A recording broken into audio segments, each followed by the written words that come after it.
Bonjour, j'espère que tu vas bien. Voilà, je fais cette vidéo pour t'aider à faire les maths et on va faire le corriger ensemble. Donc, si tu veux, je te laisse chercher tes maths de mardi et on va regarder à la page 79. Pour suivre cette vidéo, quand je vais faire la petite cloche, tu feras pause et tu chercheras avec moi. Voilà, donc là, je fais pause et j'attends que tu cherches ton livre pour suivre. C'est parti. Du coup, on va corriger l'exercice 3 de la page 79. Si on partage équitablement ce sachet de entre 6 enfants, combien de bonbons aura chaque enfant? Alors, équitablement, ça veut dire que tout le monde a la même chose, déjà. Et entre 6 enfants, ça veut dire que je dois connaître ma table de 6. Ou je mets du tableau avec la table de 6, la réponse derrière. Les 6 enfants, on peut les dessiner, on peut s'aider.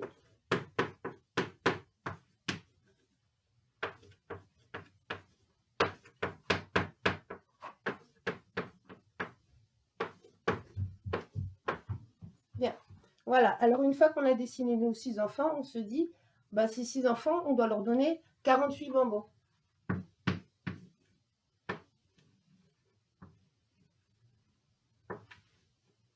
Donc, chaque fois que je vais donner un bonbon à un enfant, je vais en enlever 6 de mon paquet. Donc, si je distribue une fois, je vais enlever une fois 6. Si je distribue, donc là, j'ai enlevé 6 bonbons. Et si je recommence, je donne 2 fois 6. Donc, je devrais donner 12 bonbons.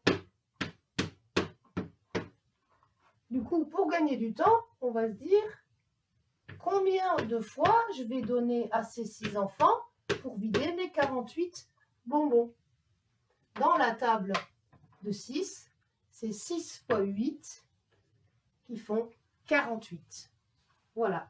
Donc, combien de bonbons aura chaque enfant? Chaque enfant aura 8 bonbons. Ça, c'est le petit A. Voilà. C'est bon, je te laisse réfléchir. Alors, c'est parti pour le petit B. Si on donne 3 bonbons à chaque enfant, qu'il n'en reste plus, combien y avait-il d'enfants? Alors, on a toujours notre paquet de 48 bonbons. Pour les partager en paquets de 3, on va se dire ce gros paquet, il faut que je fasse des petits paquets de 3. Et on va savoir combien de paquets de 3. Donc, il faut connaître la table de multiplication de 3. Sauf ce qui ne nous arrange pas, c'est que les 48 bonbons, elle n'y est pas la réponse 48. Et pourtant, elle est un peu cachée. Est-ce que tu pourrais réfléchir à trouver 48 là-dedans? Comment on fait? Attention, je te laisse chercher. Regarde bien. Fais pause. Du coup, voilà, le 48, je vais l'obtenir avec le 30 et le 18. Parce que si je les mets ensemble, ça me fait 48.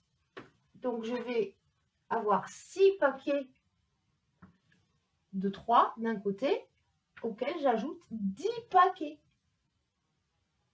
Du coup, si je fais tout ça, ça me fait 16 paquets de 3. Donc, ça me fait 16 enfants. Pour vérifier, 16 fois 3 fait bien 48. Et voilà.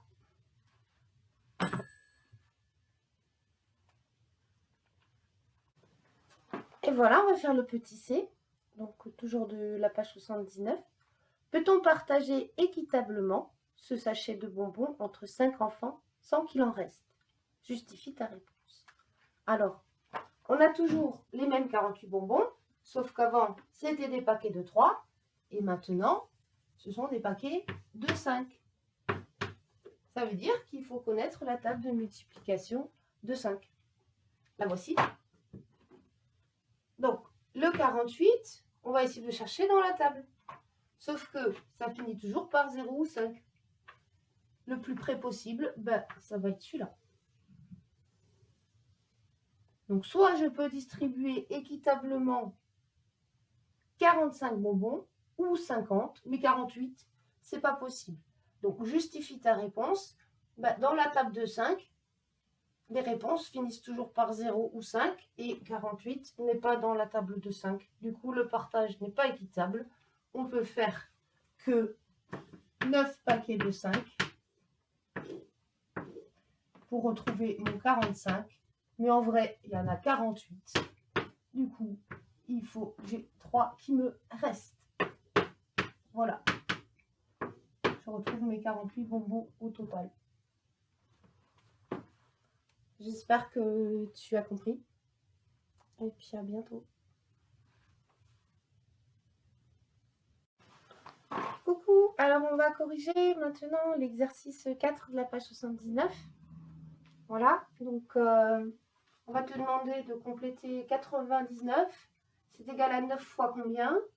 Et les deux points là, c'est le signe divisé, donc c'est le sens contraire.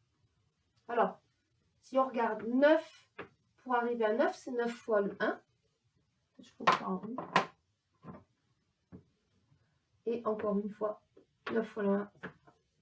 Donc je retrouve 9 fois 11, c'est 99. Et du coup, le contraire, 99 divisé par combien égale combien? Mais je vais lire tout à l'envers. Comme ça. C'est-à-dire 99, si je le partage en 11, j'obtiens 9. Voilà. Après, le B. 60, on va me demander, il y a 5 fois combien pour arriver à 60? Alors, ce qui ne m'arrange pas, c'est que 5 fois combien pour aller à 60, c'est pas dans la table. Par contre, si je fais 5 fois 10, j'ai 50. Et là, pour arriver à 60, il me manque 10. C'est 5 fois combien? Je te laisse chercher. Alors, on reprend. Ça brille un peu, donc j'ai réécrit en haut. 5 fois 10, ça fait 50. Et 5 fois combien égale 10? Bon, tu as trouvé 2. Bravo. Ah du coup, 50 plus 10, ça fait 60. Donc, on a 12 fois. Tout ça pour trouver notre 12. Donc, 60, c'est 5 fois 12. Donc, 60 divisé, on fait le chemin contraire comme avant, par 12. Ça fait 5. Oui, mais maîtresse, c'est ce qu'on a le droit de faire le contraire. Oui, on a le droit de dire aussi 60 divisé par 5 égale 12. Et là aussi, on pouvait le faire. 99 divisé par 9, ça fait 11. Voilà, c'est la magie des maths. On continue? Alors, 42, c'est 3 fois combien? Alors, on va avoir le même problème que tout à l'heure, parce que 42, c'est pas dans la table de 3. Et pourtant, un petit peu quand même. 3 fois combien égale 30. Et on va y ajouter 3 fois quelque chose pour arriver à 12. Parce que en tout, on veut 42. Je vais vous laisser chercher. 3 fois combien égale 30. 3 fois combien égale 12. On peut regarder sur les tables de multiplication. Je vous fais le bip. Ça y est, t'as trouvé? Super. Alors, en fait, 3 fois 10 égale 30 et 3 fois 4 égale 12. Du coup, là en bas, 10 plus 4, ça fait 14. Donc, on a compris que 42, c'est 3 fois 14. Donc, en divisé, on reprend le sens contraire. 42 divisé par 14 égale 3. Mais si j'ai envie, les deux sont justes. Divisé par 3 égale 14. Et voilà, donc il faut vraiment connaître ces tables parce que ça simplifie la vie. Bon, à bientôt pour l'exercice 5.